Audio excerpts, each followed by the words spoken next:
বাংলাদেশ ভারত ম্যাচকে ঘিরে রাজধানী জাতীয় স্টেডিয়ামে চলছে দর্শকদের উন্মাদনা। সেখানে আছেন সহকর্মী মোহাম্মদ হাসিব। সরাসরি তার কাছে যাব। হাসিব, ম্যাচ রাত ৮টায় শুরু। বাংলাদেশ ভারত ম্যাচকে ঘিরে দর্শকদের মাঝে উন্মাদনা কেমন দেখছেন আমাদের জানাবেন। যদি উন্মাদনাটা আসলে একেবারে নতুন কিছু না, এজন্যই বলছি যে Hong Kong Bangladesh, Singapore Bangladesh match আমরা দেখেছি, নেপাল বাংলাদেশ ম্যাচ আমরা দেখেছি, ভুটান বাংলাদেশ ম্যাচ আমরা দেখেছি। দর্শকদের উপস্থিতি পুরো স্টেডিয়াম জুড়ে থাকে এবং ৩৬,০০০ স্টেডিয়ামের ধারণ ক্ষমতা পুরোটাই প্যাক হয়ে যায়। যুব ক্রীড়া উপদেষ্টা কিছুক্ষণ পরে স্টেডিয়ামে আসবেন খেলা দেখতে।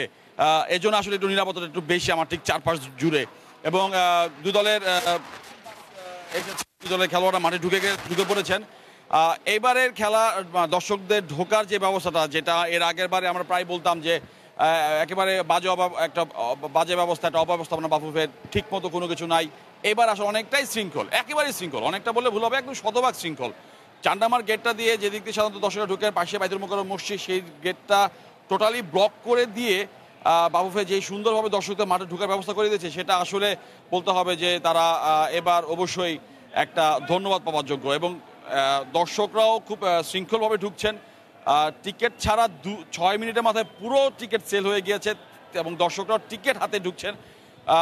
নিরাপত্তাও কড়াকড়ি, আর্মি সকাল থেকেই দায়িত্ব পালন করছে, টহল দিচ্ছে। ম্যাচ শেষ সময় যত আগাচ্ছে তাদের টহলের পরিমাণ বাড়ছে। পাশাপাশি অন্যান্য আইনশৃঙ্খলা বাহিনী তো আছেই, তারা তাদের টহলের কাজটা নিয়মিত করছে এবং একেবারে নিরাপত্তা রয়েছে। নিরাপত্তা বলয় বা চাদর যদি বলি আমি, একেবারে ভুল হবে না, পুরো স্টেডিয়াম জুড়ে রয়েছে এবং সেটি আসলে আমরা দেখছি। এবং একটা বিষয় যে নিরাপত্তা জায়গাটা থেকে যেটা সবসময় থাকে যে এই স্টেডিয়ামে আশপাশে যেমন থাকে যে পুরো স্টেডিয়ামের দোকানপাটগুলো বন্ধ রয়েছে এবং দর্শকরাও কিন্তু আসলে কোনো অসুবিধা ছাড়াই মাঠে ঢুকতে পারছেন। এবং আর কিছুক্ষণ পরে, মানে প্রায় ১ ঘন্টা সময় হাতে রয়েছে ম্যাচ শুরু হওয়ার আগে। এবং যেমনটা আমরা জানতে পেরেছি বা বলেছি যে মাননীয় ক্রীড়া উপদেষ্টা কিছুক্ষণ পরেই মাঠে আসবেন। বিসিবি প্রধানও মাঠে আসার কথা রয়েছে। যদি একটা তথ্য আমরা জেনেছিলাম যে বিসিবি পরিচালক আসিফ আকবর তিনি আসতে চেয়েছিলেন, কিন্তু একটু আগে শুনেছি যে ওনার আসলে জ্বর এসেছে, যার ফলে জ্বর আসে উনি আসলে মাঠে আসতে চাচ্ছেন না বা মাঠে আসতে পারছেন না।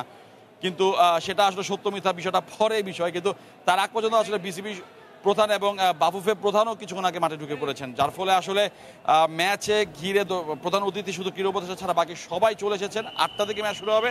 নিরাপত্তা জায়গাটা আসলে শতভাগ অ্যারেঞ্জ রয়েছে এই ঢাকা স্টেডিয়াম ঘিরে। যুথি, বাংলাদেশ দলের জন্য আমাদের শুভকামনা থাকলো। ধন্যবাদ হাসিফ আমাদের সাথে যুক্ত হওয়ার জন্য।